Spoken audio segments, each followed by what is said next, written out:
watch Dylan's once we go to our first break.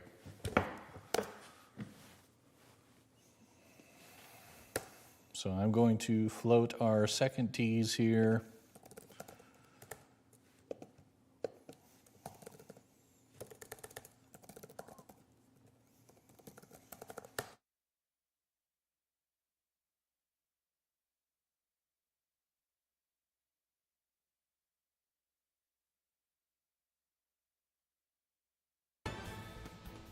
Good evening, everyone. I'm Kevin Hodge. Tonight on your WZMQ 19 News, Northern Michigan University launches a new program aimed at teaching students and alumni financial success. We'll tell you what makes this partnership unique. And the United States is throwing new economic sanctions on Iran as it also continues a growing trade war with Canada. We'll have the latest from Washington, D.C. Your 19 News at 11 starts now. Live from the UP, this is WZMQ 19 News at 11.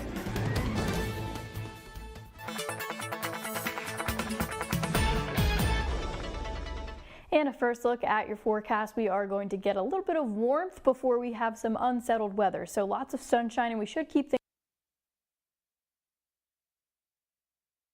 And a first look at your forecast. We are going to get a little bit of warmth before we have some unsettled weather. So lots of sunshine, and we should keep things dry for the most part for tomorrow morning and even the early afternoon. We should get those temperatures up to around 80 degrees for everyone, but then showers and thunderstorms are on the way for your evening. So make sure to keep your eyes on the sky for any evening plans. Possibly have them be flexible, and I'll have the timing and what you need to prepare in just a few short minutes. Starting off tonight, two hikers had a close call at Rainbow Falls in Gogebic County. Earlier today, one slipped while crossing the Black River and the other fell trying to help. Both were swept over the falls. Rescuers safely hoisted them out with only minor injuries. The Gogebic County Sheriff's Office led the response with help from state police, firefighters, and rescue teams. Northern Michigan University has unveiled a new banking partnership for both students and alumni. Collegiate Credit Union and Alumnify are now the face of campus's active financial platform. The Michigan State University-backed programs focus on providing a learning experience, hoping to help students build healthier money habits both during and after college. This morning, Collegiate and NMU staff cut a celebratory ribbon to commemorate the beginning of its 5-year service contract. Our, of course, hope is that as a student, you open a collegiate account, and then upon graduation, you move into the Alumnify version of the account. We have tools that span your entire financial journey as an adult, and we want to be your partner throughout that time.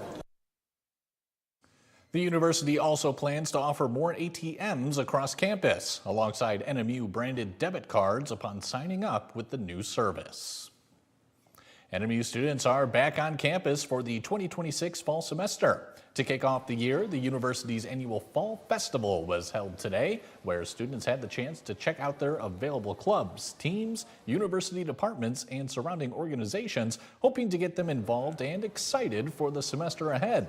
For both returning Wildcats and those brand new to the area, the LSCP and student-organized event set out to provide financial assistance, job opportunities, and overall general information. You're meeting tons of new people. You're really starting to get to know the campus, and then we all get to kind of give our little spiel about our organization and why we're different from all the other orgs.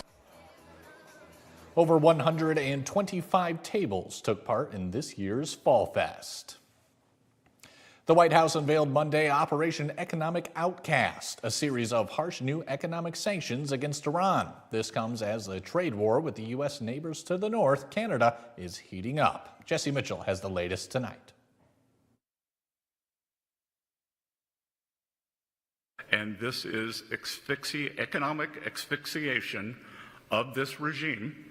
Treasury Secretary Scott Bessent leveled harsh new sanctions against Iran Monday, warning other nations to cut economic ties to Tehran or face retaliation. Those who stand with the United States will reap the rewards of our partnership.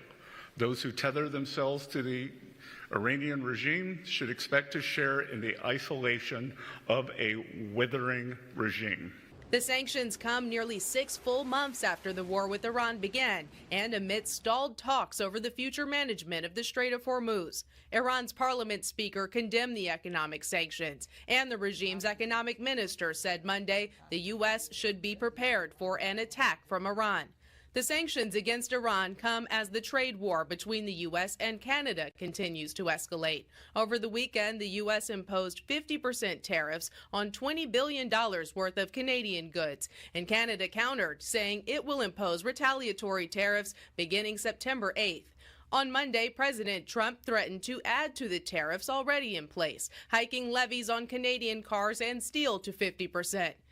The mounting tension prompted the Premier of Ontario to call President Trump a bully. He's the type of guy in school that would take your lunch money one day and then steal your running shoes. Canadian Prime Minister Mark Carney says strained relations with the U.S. have forced his country to seek out new trade partners. This fall, we will begin intense discussions with the European Union, the world's second largest economy, to build a much stronger and deeper economic and security partnership. Canada is expected to announce specifics of its retaliatory tariffs as soon as Tuesday. Canadian officials say the retaliatory tariffs will apply to U.S. steel, dairy, appliances, agricultural equipment, pulp and paper, and electronics. As kids across the country head back to school, today the Health and Human Services Secretary announced new guidelines for school lunches. Robert F. Kennedy Jr. said the Trump administration will spend roughly $70 million on school cafeterias upgrades in order to make it easier to make fresh meals for students. The plan is part of the administration's overhaul of dietary guidelines announced earlier this year. The rule is now under final review. Our plan is to significantly reduce added sugars, move children from refined grains towards whole grains, put high-quality protein back in the center of the plate, reduce reliance on highly processed foods. A group of physicians has sued, saying HHS ignored federal law when it updated the dietary guidelines. Kelly Rowland has your first warning weather forecast after the break. Plus, as we each reach the end of summer, many people are feeling those August blues. And ChatGPT is coming out with a new program made specifically for teenagers. We'll have that story and more when we come back.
Now, from the 19 News Forecast Center, this is WZMQ 19 First Warning Weather with meteorologist Kelly Rowland. And and welcome back. As we start to head into this last full week of August, we are starting to see those average high temperatures scoot down and down, but that's as expected. It is of course going to be fall pretty soon, so 74 for that high. It was basically seasonal. The average is 73. We are going to see most of us get warmer than that for tomorrow, and then the rest of the week is going to be around that average and a little colder because we are tracking unsettled weather for Tuesday and Wednesday. So tomorrow morning should be fine. Have the rain gear in your car though if you're going to be out all day. You might run into some showers and storms for the evening just depending on where you are and the timing of it. You may be able to come to and from work or your destination in the morning and evening while missing it just because it's a more scattered rain system at this point, but we are seeing the cloud cover increase through the afternoon and then especially throughout that evening commute time. If you're out towards Newberry, Sault Ste. Marie, you might not run into that rain, but basically Marquette and westward, we are seeing those showers and storms move through, and the further out to the western portions that you are, the better chance of that severe weather potential that you have.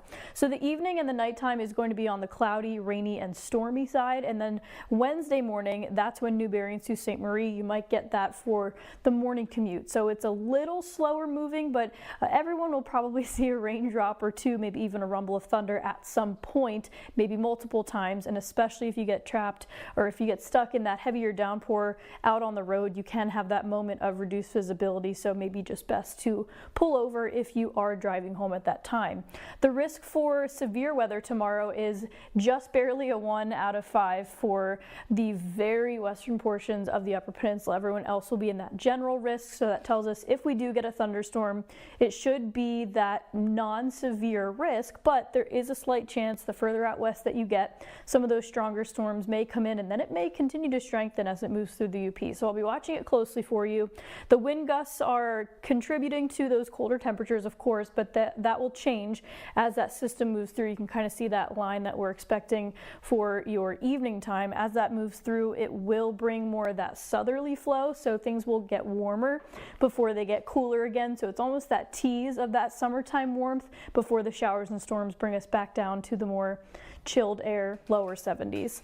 The fishing outlook, your Blades Bait and Tackle fishing outlook for tomorrow gets a 2 out of 4 star.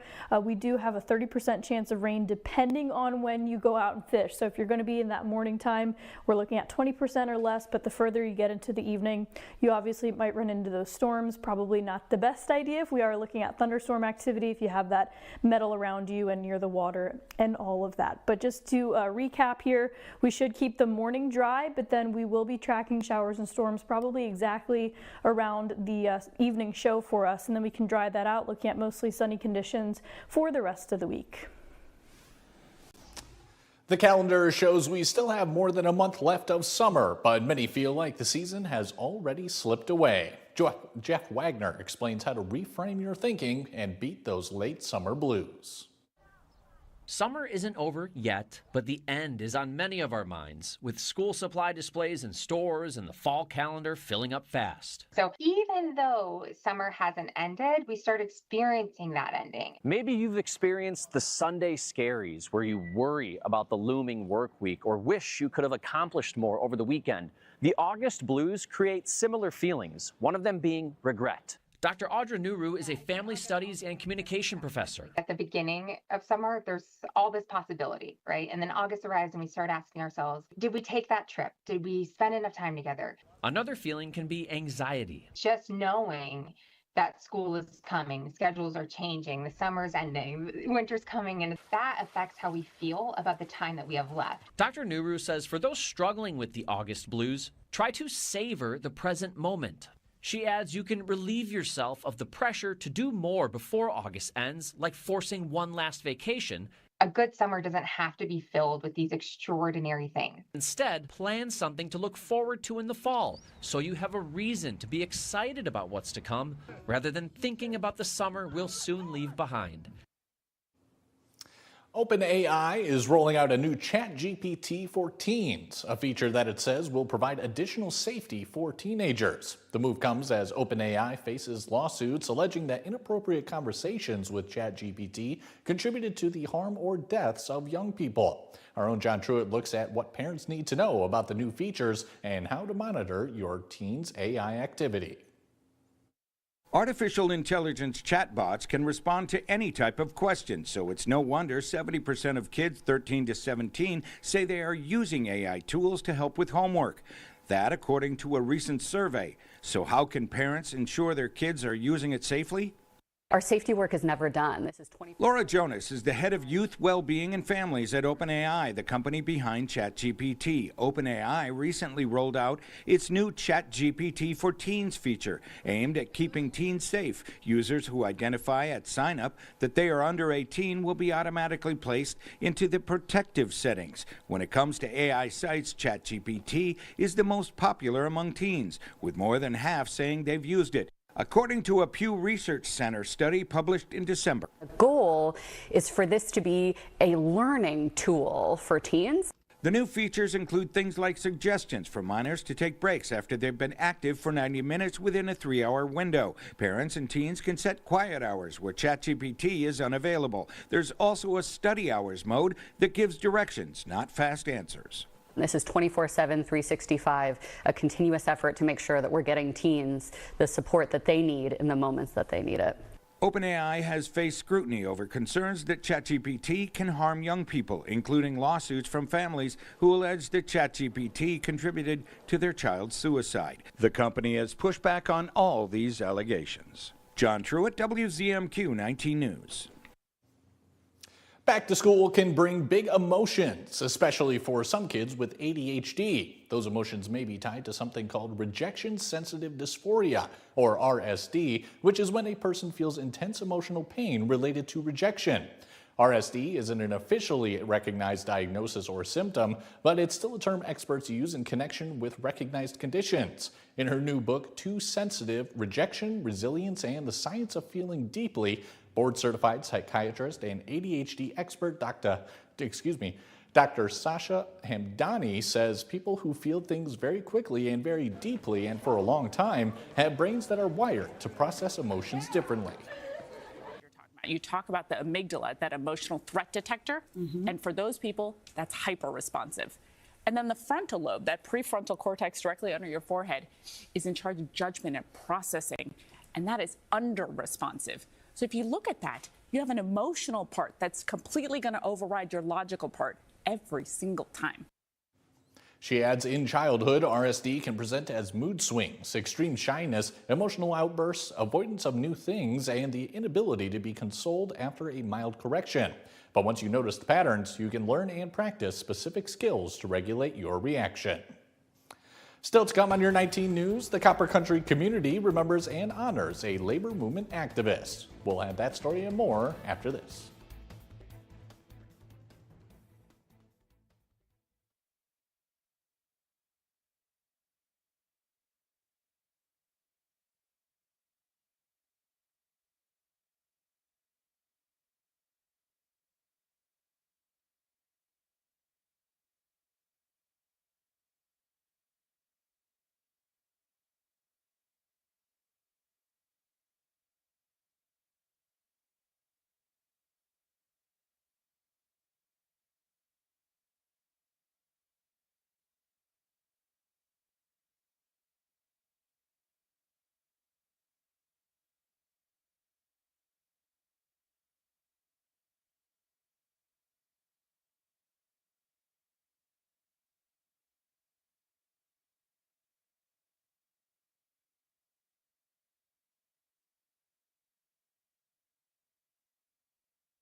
You're watching WZMQ 19 News, live and local with Kevin Hodge.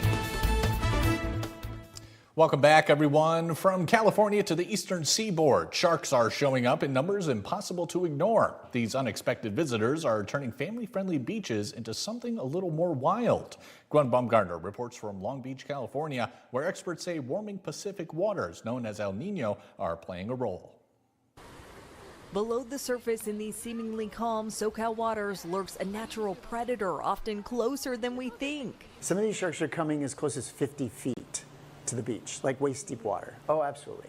Dr. Chris Lowe leads the Cal State Long Beach Shark Lab. He says great whites are showing up in great numbers along the California coast. Weather changes from a strengthening El Nino are impacting migration patterns for ocean dwellers in search of cooler waters. Unlike the movie Jaws, it usually takes more than a single shark to close down a beach. This is 20 sharks every single day at this beach. Every single day, 20 sharks are being detected. Lowe and his team have spent years tagging and tracking nearly 300 sharks. Green means there was a detection in the last 3 hours. Parts of the East Coast have also seen a recent swell of shark sightings, including southern Maine, where this month a shark latched on to lifeguard Greg Wilford's rescue buoy and dragged him underwater. I knew what it was. I knew it was a great white. Last year saw 25 shark bites in the U.S., and in 2015, the last strong El Nino, a record 59 attacks. But for both years, California's numbers remain the same. Dr. Lowe says sharks seem to understand we aren't food. More people are in the ocean during El Nino periods just to try to cool down. So you have more people, more sharks. You'd expect more bites. We just don't see that. But what you do see, the great white, as not just a creature of the deep, rather a local tourist. More than 100 years after she led thousands through the streets of Calumet, a labor legend is finally being honored with a permanent monument. WZMQ's Dylan Dubé has the story. Anna Klobuchar-Klemenk, known as Big Annie, was a towering 6'2" labor activist who led daily strike marches through the streets of Calumet during the 1913 Copper Country Strike. Nearly 10,000 miners walked off the job, and Big Annie walked with them, carrying an American flag through the rain, ridicule, and repeated arrests. She galvanized the women of the Copper Country, and they went on parades every day just to show their presence and show their willingness to help their husbands and fathers gain some negotiation with the company. Saturday, hundreds gathered at Calumet Green Space Park for the unveiling of a statue in her honor, the result of years of fundraising backed by more than 50 business sponsors and hundreds of individual donors. The statue depicts Annie as she marched, flag in hand, through those very streets more than a century ago.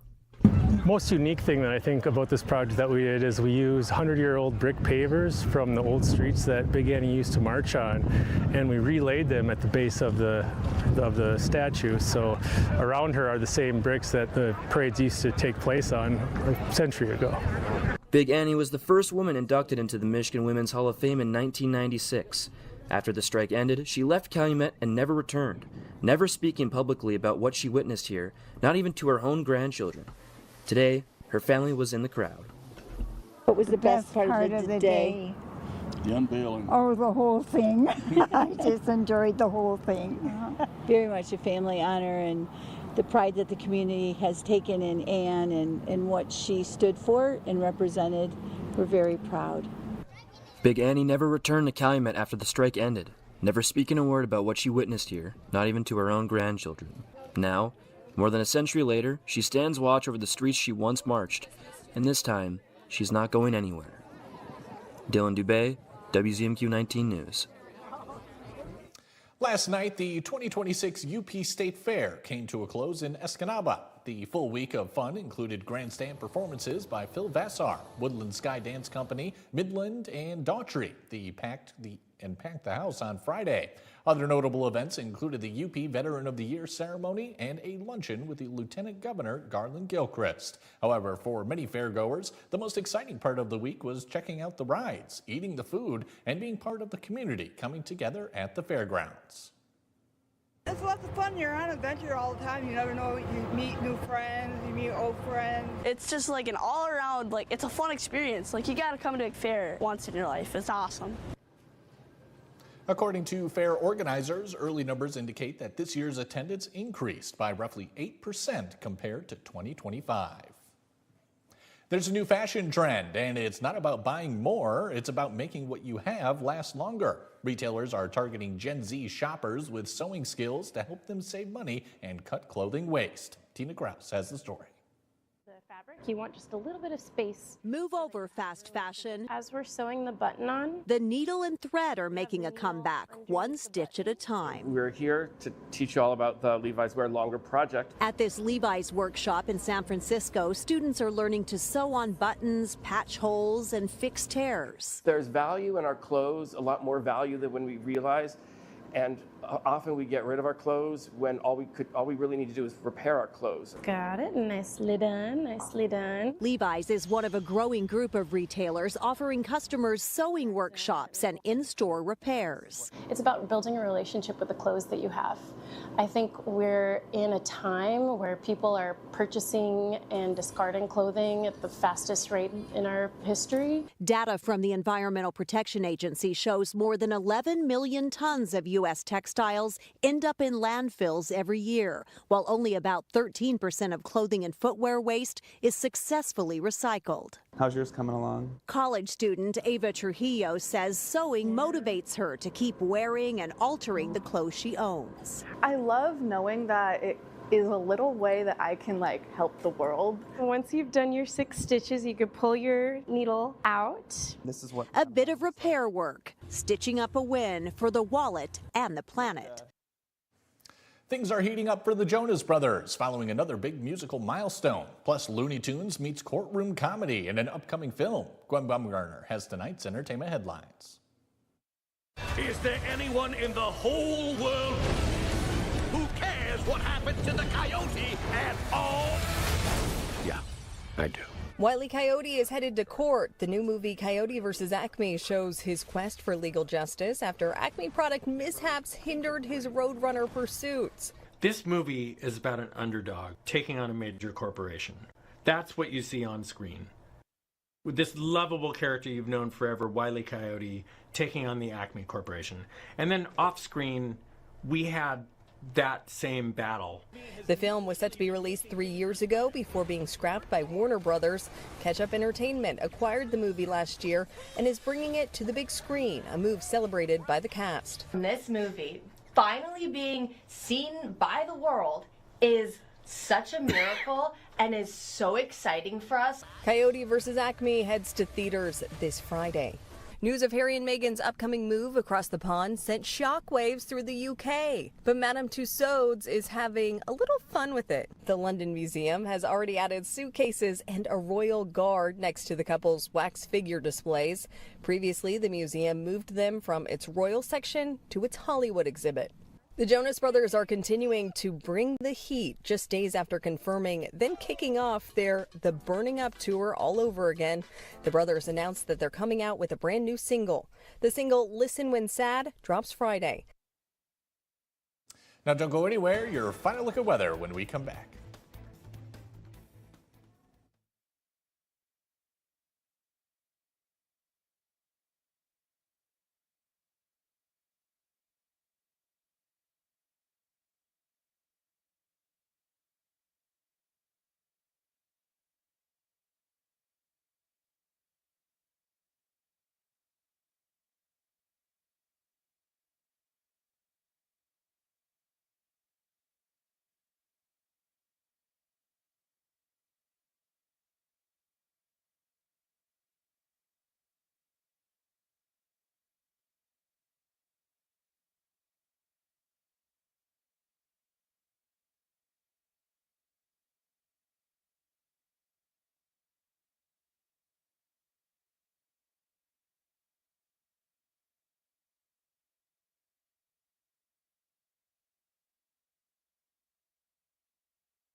And a final check of your forecast. We have a mixed bag for tomorrow, but it's your typical storm setup where basically the entire morning and afternoon we're just waiting for that system to move through. So we shouldn't have any rain or storm issues for the morning commute, but have that rain gear handy, especially if you're going to be out and about all day, because we are seeing showers and thunderstorms push into the area around the evening commute. So high temperatures should push to that upper 70s, lower 80s range, that classic warm surge before showers and storms. So it'll give us that nice summertime, not tease, I guess, reminder, because we still are in summertime.